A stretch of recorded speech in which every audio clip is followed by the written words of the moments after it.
তওবা না।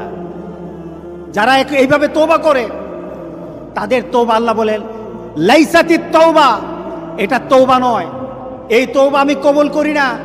রাসূল সাল্লাল্লাহু আলাইহি সাল্লাম বলেছেন মা লাম ইয়াতাগারগির, যখন গড়গড় আরম্ভ হয়ে যাবে তখন আর তওবা কারো কবুল করা হবে না। গোটা পৃথিবীর মধ্যে কিন্তু গড়গড়ার পর্যায়ে চলে আসছে। এখনই আমাদেরকে ফিরে আসতে হবে, আপনাদেরকে একটা সুন্দর পরিবেশে চলতে হবে।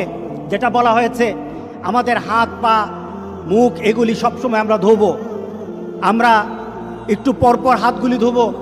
আমরা যখন হাত ধুইতে যাব আমরা হাত ধোবো না, আমরা উজু করে নেব, ঠিক না? আমরা কি করে নেব? উজু করে নেব। মোমেন কখনো কি থাকে না, নাপাক অবস্থায় থাকে না। কারণ আল্লাহ বলেছেন যারা মুতাতাহিরিন, যারা পবিত্র থাকে, আল্লাহ বলেন আমি তারে ভালোবাসি।